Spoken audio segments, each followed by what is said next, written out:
Hello everyone, আজকে আসছি একটা অনেক বড় একটা বিল্ডিংয়ের নিচে।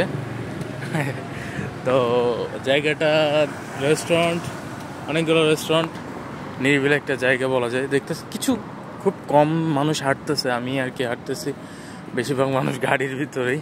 যাক, আমি তো গরিব। তো এখানে আসার মেন উদ্দেশ্য হচ্ছে যে কাজ শেষ করলাম, মনটাও একটু নরম নরম মনে হইতেছিল। এটার কারণে ভাবলাম একটু হাঁটি বা একটু অন্য কিছু দেখি, ভিন্ন কিছু। এই জন্য আর কি একটু হাঁটাহাঁটি করার। তো কথা হচ্ছে, জীবনটা অনেক অদ্ভুত। একটা মানুষের জীবনের পাতা এতটাই নাটকীয়তা, মানে আপনি একটা নাটক দেখার থেকে একটা মানুষের জীবন দেখলে, জীবনের গল্প শুনলে সেটা আপনি বুঝতে পারবেন যে তো জীবনটা আসলে অনেক নাটকীয়। যেহেতু আমি বেঁধে গেছিলাম, আমি আবার নতুন করে শুরু করতেছি। মানে একটা সাপ রাস্তা দিয়ে যাইতেছিল, তো রাস্তায় একটা তলোয়ার পড়া ছিল।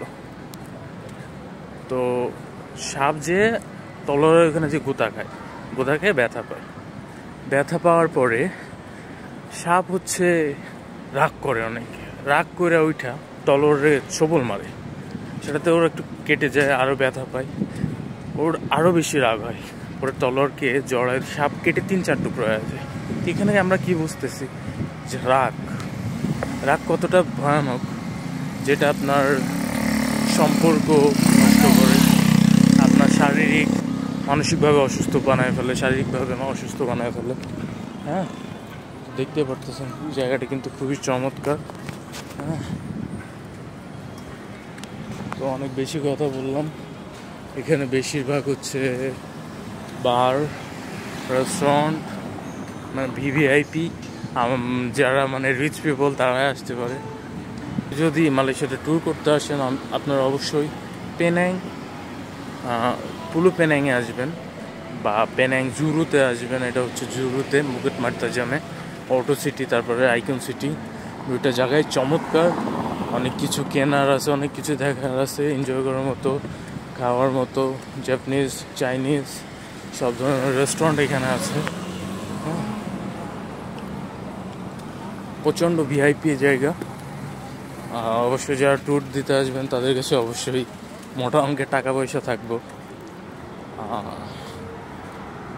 আমাদের মতো কেউ তো আসবেন না এখানে। আজকে আমার নিজের সাথে কথা বলতে অনেক মন চাইতেছে, মানে অনেক কথা বলতে মন চাইতেছে, কিন্তু আসলে ভাবলাম নিজের সাথে কথা না বলে ক্যামেরার সামনে কথা বলি, আপনারাও শোনেন। তো আসলে একটা মানুষকে ততটুকুই দিবেন যতটুকু সে প্রাপ্য। আর হচ্ছে আপনি যদি তার প্রাপ্তির বেশি তাকে দিয়ে ফেলেন, সে তখন বুঝবে যে এটা তার প্রাপ্য, আর সে তখন সেই জিনিসটা মূল্যায়ন করতে পারবে না। তো কথা হচ্ছে, তো দরকার নাই কাউকে অতিরিক্ত কিছু দেওয়ার, সেটা হোক ভালোবাসা, অর্থ সম্পদ বা যেটাই হোক না কেন, হেল্প।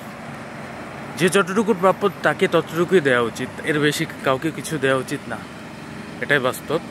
তো যাই হোক, সবাই ভালো থাকবেন, দোয়া করবেন, সবার জন্য দোয়া করি।